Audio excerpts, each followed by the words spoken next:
My name is Mike Wagner, and I never thought I'd be the kind of father who got uninvited to his own son's graduation with a text message. After everything I gave, every sacrifice I made, they cut me out like I was nothing.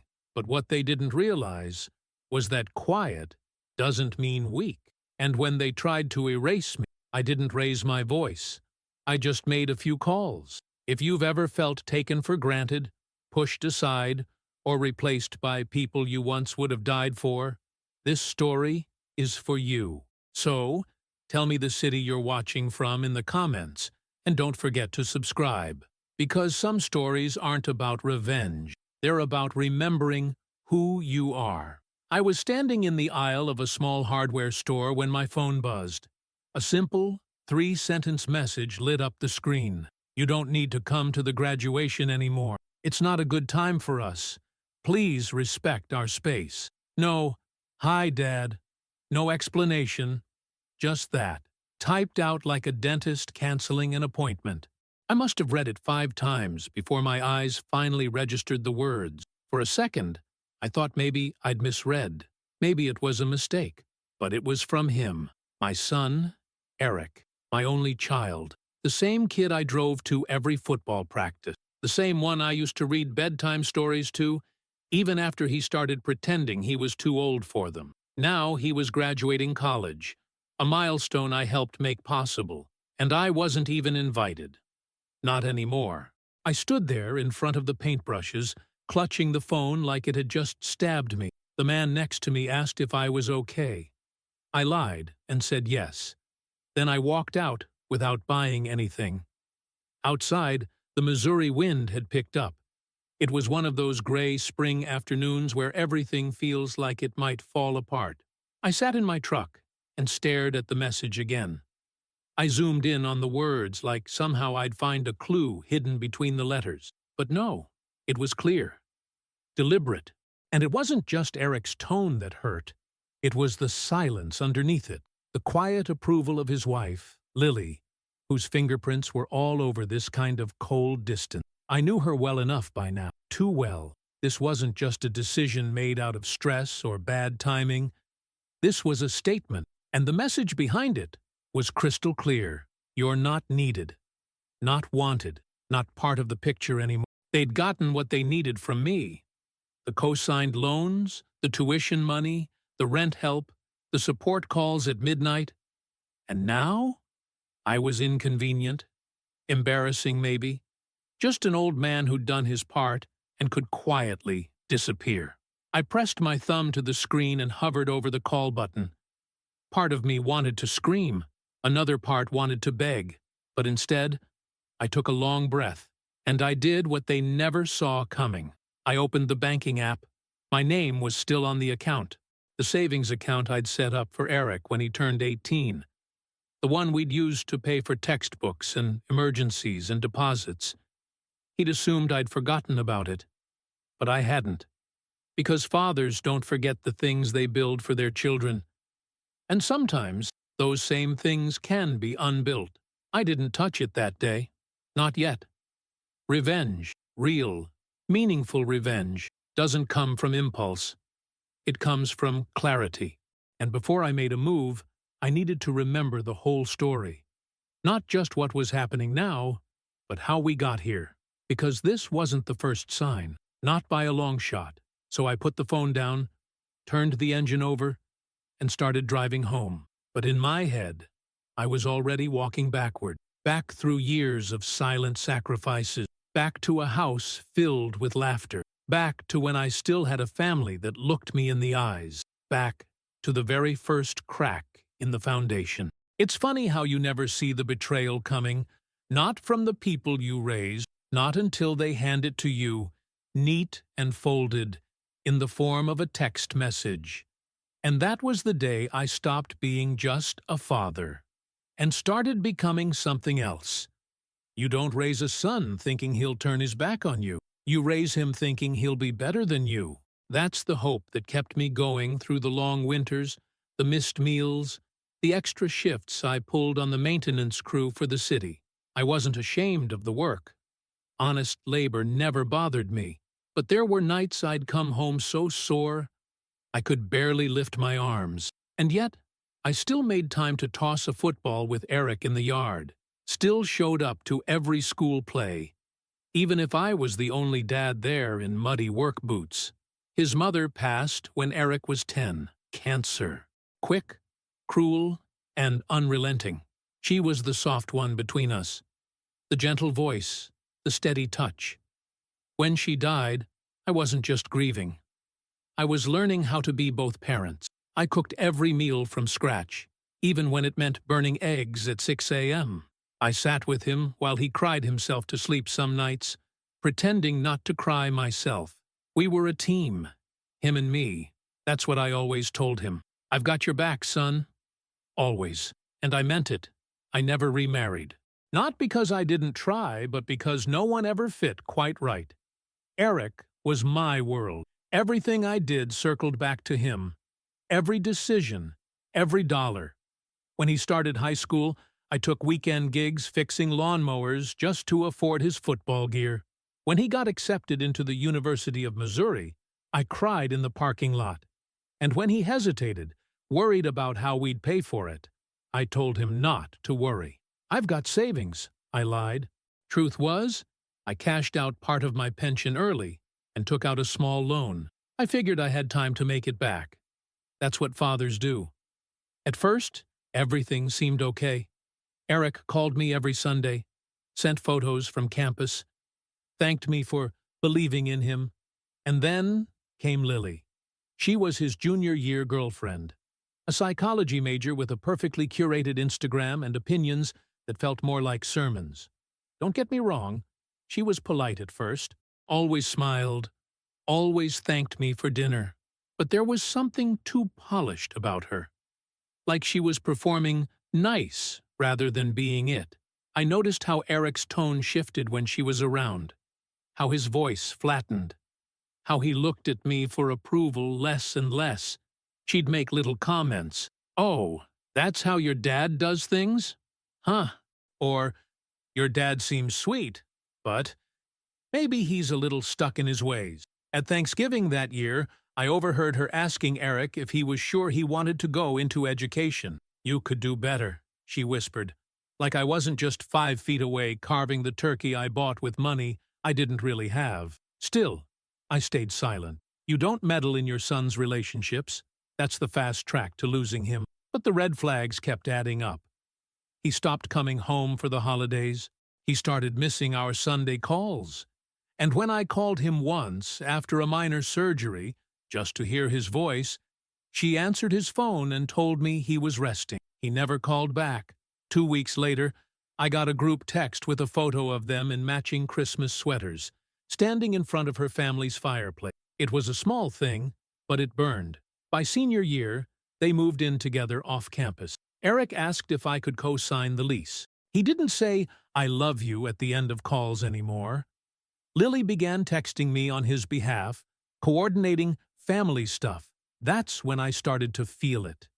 That subtle shift, like I was being slowly erased. Smiling photos posted online without me. Decisions made without even a call. My place was shrinking, inch by inch, and I let it. Because that's what fathers do.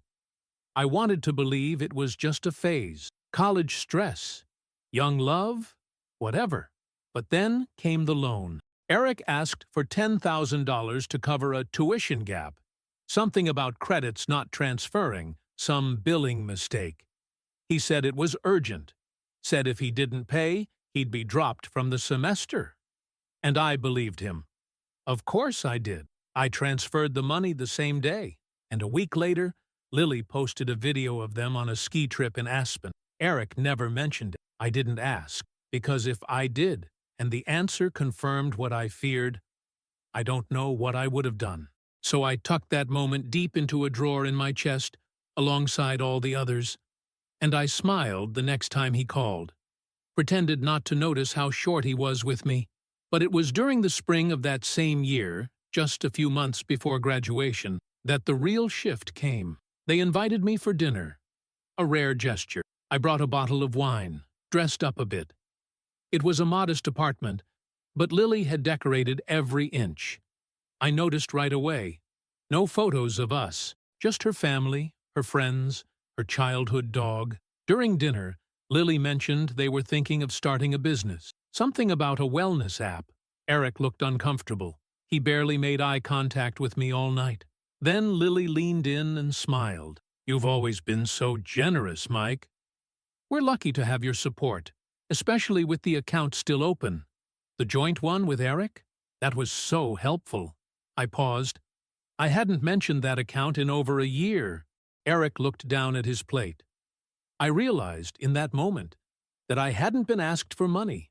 I'd been handled.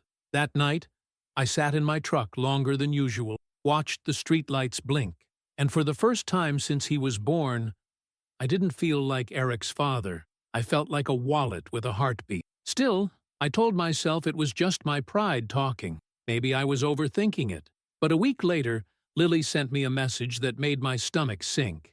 It was casual. Breezy even. "Just FYI, graduation tickets are super limited. Eric's fam is coming in from out of town, so we might have to keep things small. Hope you understand." Eric's fam? Wasn't I part of that? I waited for Eric to clarify. He didn't. That was the first moment I truly felt it. That slow, ice-cold realization creeping in through the cracks of my chest. They were phasing me out, not with a bang, not with a fight, but with politeness, distance, and exclusion. And the worst part?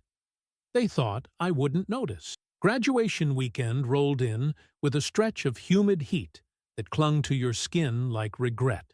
I still hadn't received a formal invitation. No email, no ticket, nothing in the mail. But I kept the weekend free anyway. I pressed the shirt he liked on me.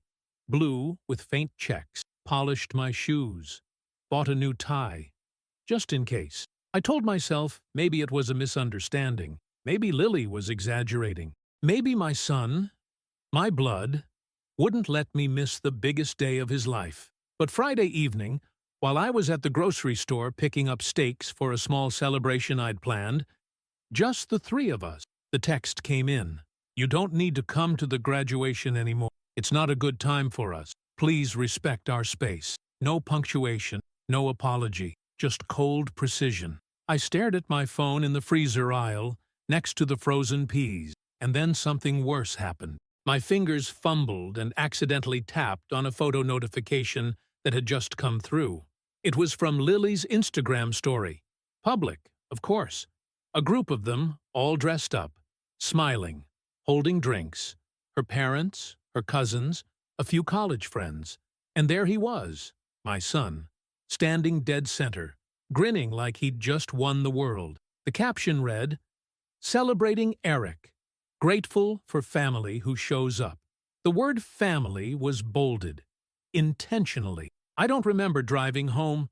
I only know that when I pulled into the driveway, my hands were shaking too hard to turn off the ignition.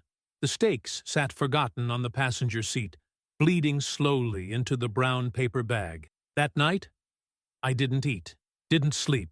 I sat on the edge of my bed, replaying everything. The bedtime stories, the baseball games, the loan payments, the dinners, the silent sacrifices, trying to pinpoint the exact moment I lost my son.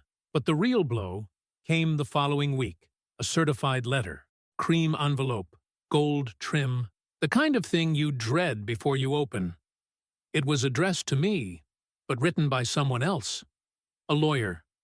Eric and Lily had hired an estate attorney to restructure financial boundaries, it said.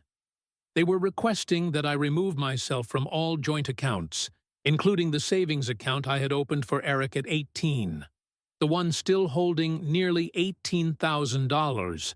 The letter claimed that my continued presence on the account created emotional stress and financial ambiguity. They framed it like a kindness, an opportunity for clean closure. Lily had signed her name at the bottom, right next to Eric's. Their names, together, in ink. As if I were some toxic ex they were trying to block. I didn't respond. Not immediately. I needed to clear my head. I needed air. So I drove out to the university campus on the day of graduation. Not to attend. I already knew that door was shut. but I needed to see it for myself, to feel the finality. I parked across the street from the stadium, hidden under the shade of a sycamore tree. Hundreds of people flooded past, gowns and parents, cheers and flowers, proud families wrapped around each other like wreaths. And then I saw him, Eric, my boy. He was holding a bouquet. Lily clung to his arm. Her parents flanked them, wearing proud graduate mom and dad pins like trophies. They stopped to take photos on the university seal. Lily kissed his cheek. Her father slapped him on the back. And then Lily pointed in my direction, not at me, but past me, at something else. Still, for a brief second, Eric's eyes flickered to mine. A split-second recognition, but there was no wave, no smile, nothing, just a moment. And then he turned, like I wasn't even there, like I had never been. I left before the ceremony started. Didn't want to see the rest. Didn't want to watch them cheering in my place. That night, I returned home to silence. I turned off my phone. Didn't answer calls. Didn't check messages. The next day, a second letter arrived. This one hand-delivered. It was from Lily, typed, stapled, and sealed in a neat folder. We understand this transition may be difficult for you, Mike. Eric and I are grateful for all you've done, and we want to honor that by closing the account with a fair division of what's remaining. We believe this gesture allows everyone to move forward with dignity and closure. Attached was a check for $9,000. Half. They wanted to buy me out of my own fatherhood. I sat at the kitchen table, the check in one hand, the letter in the other. And for the first time in years, I felt something break inside me. Not anger, not even betrayal, something quieter, deeper. Like watching a house you built with your bare hands catch fire, and realizing the people inside locked the doors from the other side. That night, I sat on the porch for hours. Didn't drink, didn't smoke. Just watched the Kansas City sky shift from deep blue to black. The stars felt too far away to matter. But something changed in me. Not suddenly, not like in the movies. It was a quiet shift, a settling, the way stone settles after a long earthquake. I didn't cry, didn't rage, didn't tear the letter up. I folded it, slipped it back into the envelope, and I placed it in a drawer next to a file labeled Eric Savings Account. Then I poured myself a glass of water, sat down at my desk, and I began to write something, not a letter, not a threat, just a note, a list. And slowly, line by line, I started remembering things, passwords, loan documents, transactions, patterns, because some goodbyes don't come with yelling. Some betrayals don't need confrontation. Some just need silence and strategy. I let a week pass after the graduation. No calls, no emails, no contact. They probably thought I was sulking, nursing my wounds, accepting the new boundaries they'd so graciously drawn for me. Let them believe that. It bought me time to comb through old records, bank statements, loan agreements, anything with my name on it. Turns out, I still had more power than they realized, more than Eric realized, or maybe more than he remembered. And that was my first advantage, their carelessness. The first thing I did was log into the joint savings account, the one I had opened for Eric when he turned 18. Not only was it still active, but my name was listed as primary owner. They hadn't changed a thing. Lily must have assumed I was too old-fashioned to manage things online. She never once considered that I might be keeping tabs. I transferred the entire balance, $1,793.54, into a new account in my name. No warning, no explanation. Just poof, gone. I didn't close the account, though. I left it sitting at zero, and I turned off overdraft protection. 2 days later, the first overdraft email hit my inbox. A failed payment from their wellness app software. $312 bounced. Then another, a failed subscription charge. Then a third, a rent auto payment. All of it tied to the account they assumed was still flush with cash. I imagined Lily staring at her phone, confused, maybe even angry. She'd be blaming the bank.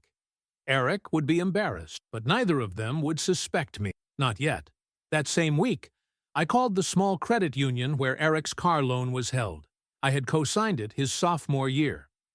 A used Mazda he claimed would help him get to his internship.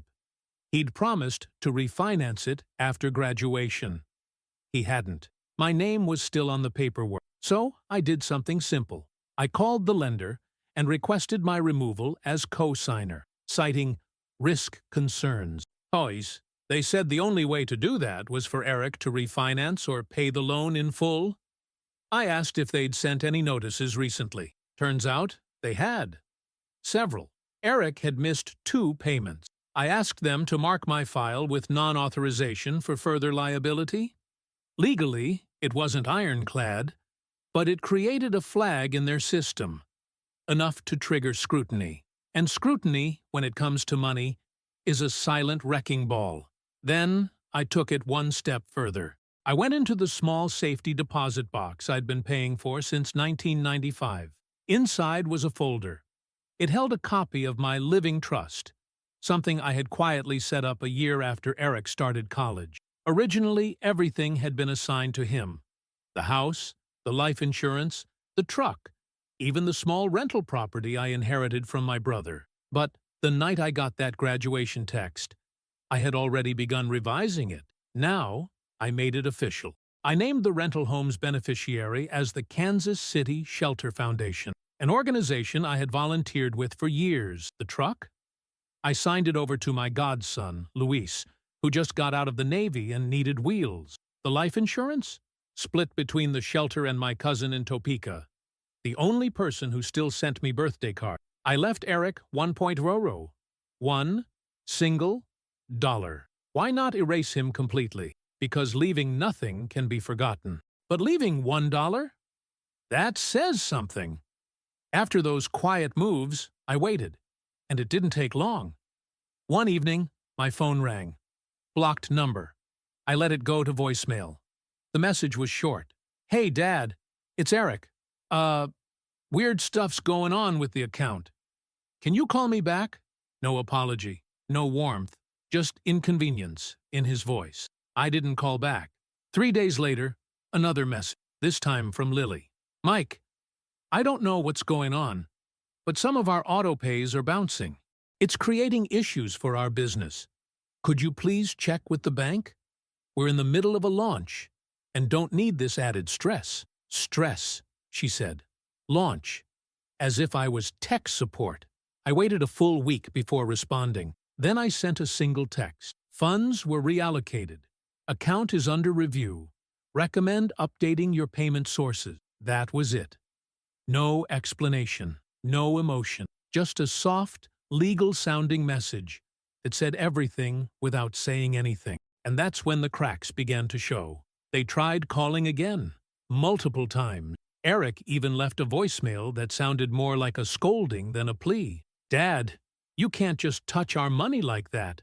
That's our money. We had plans. What you did wasn't okay. It's not fair to Lily. Or me. Our money. Amazing how fast my son became the client. How fast, thanks Dad, became, that's not okay. But it was fair. More than fair. I built that account.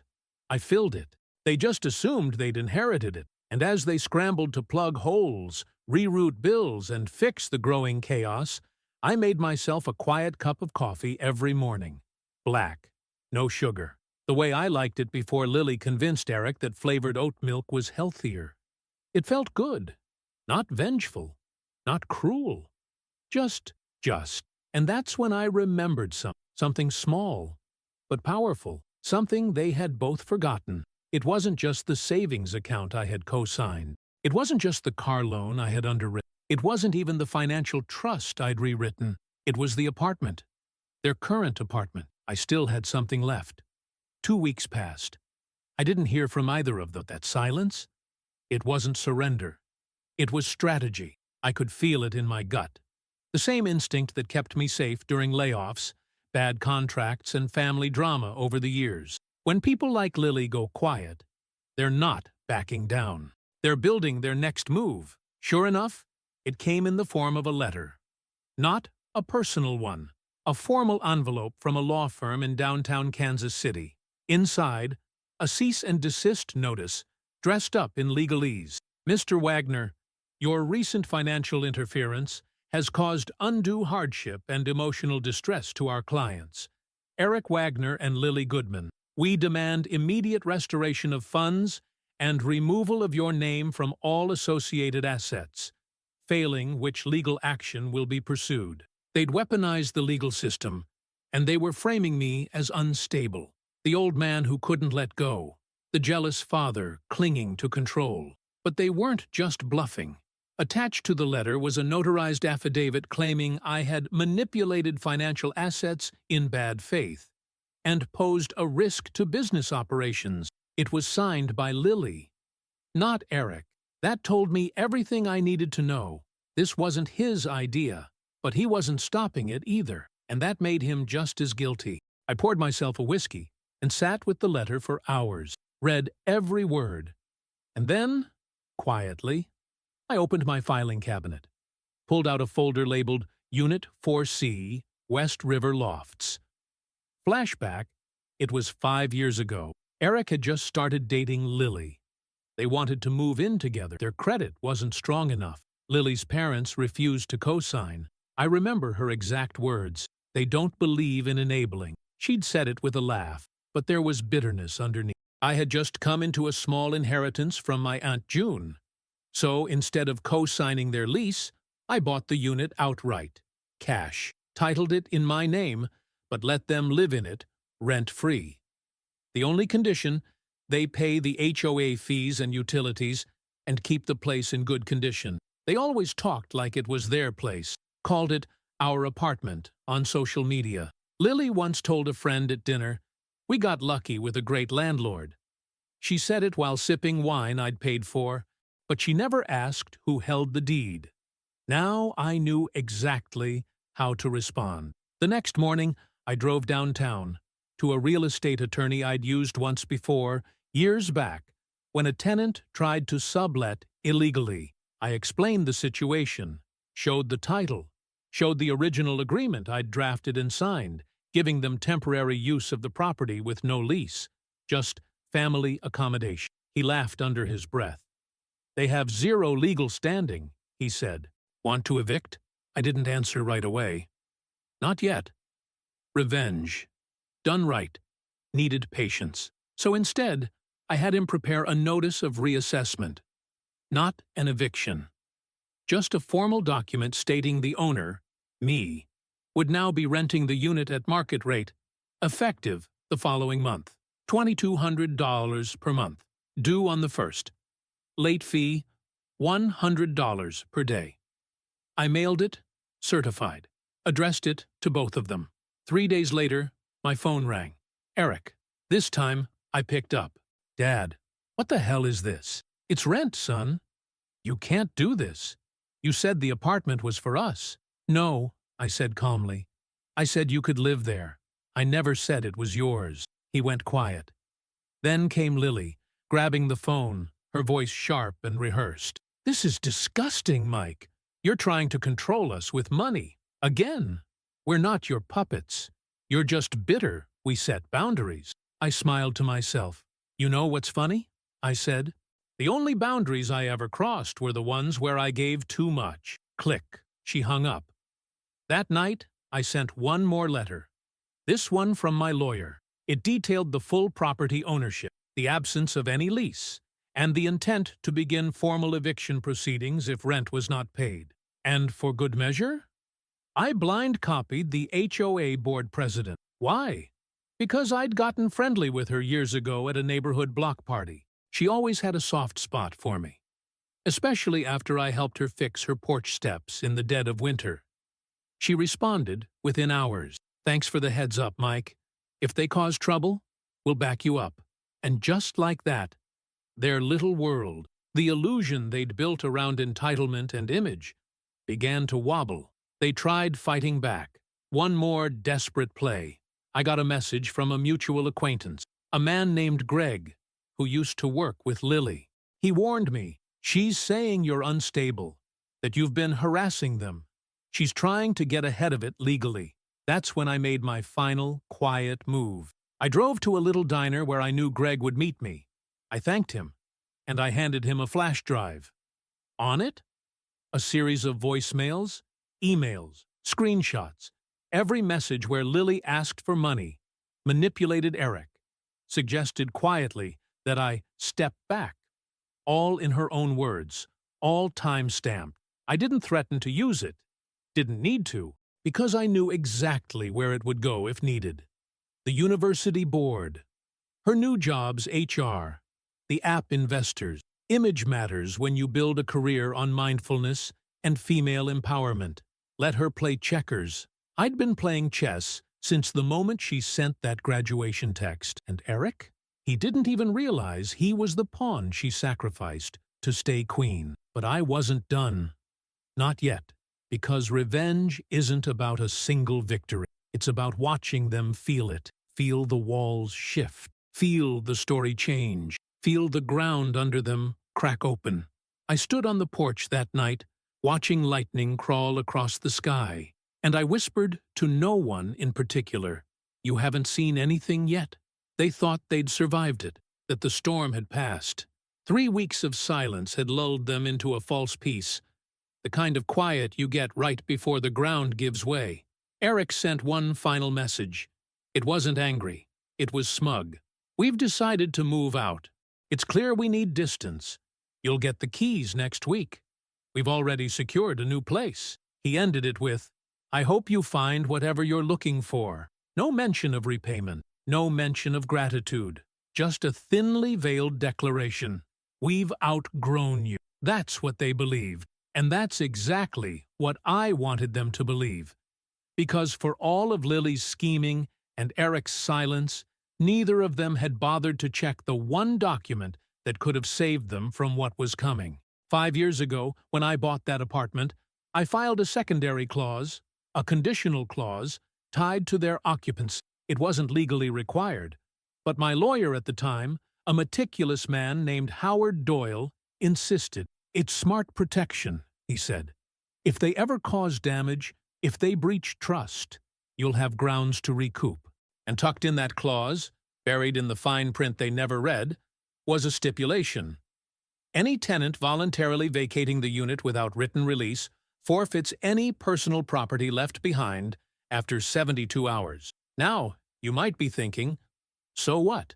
Clothes, a couch, a TV. But Lily had turned that apartment into a mini headquarters. Their wellness app was being built from home.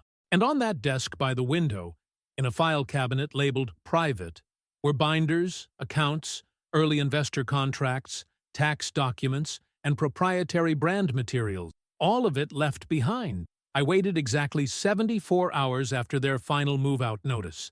Then I walked in, alone, gloves on, and I boxed up everything. Not to sell, not to destroy, but to own. I transferred every document to a secure folder, photographed the investor forms, scanned every startup agreement, most of which used my money at the seed level. Then, I handed the folder to my lawyer. Howard smiled. "You want to bury them?"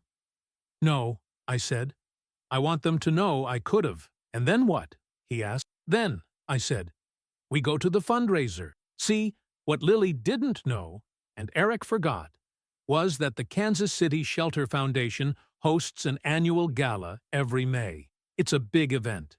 Investors, philanthropists, business owners, news outlets. And this year, I was the keynote donor, thanks to the very rental property I pulled out of Eric's inheritance. When the director called to thank me and offered me a few minutes to speak, I declined. But I did ask for one thing. Can I invite a few family members as guests? So I sent 2 invitations, one to Eric, one to Lily. They RSVP'd within hours. Of course they did. She saw Donor Gala and assumed I was chasing reconciliation. They showed up, dressed to the nines. Eric in a new suit. Lily in a pale green gown, all poised and polished. I greeted them with a warm handshake. She blinked, confused. Eric looked nervous. "Thank you for coming," I said. "I've arranged for your table to be near the front." She smiled. Of course she did. She thought she'd won. The evening moved quickly. Cocktails, speeches, applause. Then, midway through dessert, the director took the mic. She tapped the stand. Tonight, we honor a man who has not only given generously, but whose legacy now permanently supports our shelter's expansion. Please welcome our 2025 Guardian Grant recipient, Mike Wagner. Applause. Flashes. I walked up slowly, calmly, looked out at the room, and directly at Lily. I won't keep you long, I said into the mic. Most of you don't know me. I worked sanitation most of my life. I've buried a wife. I raised a son. I gave when I didn't have much to give. And in the last few years, I learned that love, when it's not returned, can turn into something else. Not bitterness, but clarity. I paused. Eric looked down. Lily crossed her arms. I was told I was no longer needed. So I did what any old man would do. I tidied up. Soft chuckles. I took the funds I'd been saving and redirected them. This shelter will now bear my late wife's name. The apartment that once housed ungrateful tenants, it's now a transition home for women fleeing abuse. The vehicle I gave? It now transports groceries to shut-ins. And the startup I funded? I turned to Lily. I own 51% of it now. Legally, quietly, and indefinitely. Gasps rippled through the room. Don't worry, I'm not shutting it down. I'm just watching. Dead silence. I finished with one final line. And if anyone here still believes that kindness is weakness, you haven't met a father who's been betrayed. I stepped down. Lily's face, pale as her dress. Eric, frozen. They didn't say a word the rest of the night. Because there was nothing left to say. It didn't happen all at once, but the fallout came steadily. Like autumn leaves falling one at a time. 3 weeks after the gala, Lily's startup was quietly pulled from a scheduled wellness expo. Turns out, one of the primary investors, a woman who'd been at that very fundraiser, decided she didn't want her money tied to someone who undervalued the people who got her there. No press release, no drama. Just a pulled contract and a domino effect. Eric reached out. This time, it wasn't to argue. It was to ask if we could talk. I agreed. At a coffee shop, public and quiet. He showed up looking smaller than I remembered. Like the weight of realization had taken something from him. I didn't know she was doing all that, he said. But the thing is, he did. Maybe not every detail, but he knew enough. He saw how she moved around me. He let her speak on his behalf. He let her redefine what I had given. Still, I nodded. He apologized. I accepted. But some fractures don't fully heal. They just stop bleeding. I just wanted to do things on my own, he said. I looked him in the eye. You were never alone, Eric. That was the whole problem. We didn't hug. We didn't cry. We just sat. And when the coffee turned cold, I stood, paid the bill, and left him with the check and the silence. That was 6 months ago. Today, I spend my mornings walking the trail behind the shelter. They named the women's wing after my late wife, Helen's Haven. Some days I help fix leaky pipes. Some days I just sit and read. The women there smile at me like I'm their uncle, their dad, their quiet protector. And in many ways, I am. Luis, my godson, swings by on weekends. He brings his dog, and we grill out back. He asks questions. He listens. He calls me Mr. Wagner, even though I told him to stop 100 times. And sometimes I see glimpses of Eric. Online, mostly. They're living smaller now. No brand deals. No investor buzz. The app exists, but it's clunky, quiet. A ghost of what they pitched. He hasn't asked for money, and I haven't offered. We exist on parallel roads now. His built on choices. Mine on boundaries. But I sleep well. Not because I got revenge, not because I made them pay, but because I remembered who I was before they tried to write me out, and I protected that man. I stood up for him quietly, firmly, without screaming. You see, they thought aging made me weak. That kindness made me soft. That silence meant surrender. But they forgot one simple truth. The man who builds the house remembers every nail. You can repaint the walls. You can change the locks. But the foundation? It always remembers who laid it. So if you're a father, a mother, someone who's given more than you should have, and you're watching those you loved rewrite your role to something disposable, let them. And then, remember what you still hold. Because legacy isn't just what you leave behind, it's what you take back before you go. If you made it this far, I appreciate your time. Please subscribe, hit the like button, and tell me your thoughts in the comments. I would love to read it. Thank you for watching.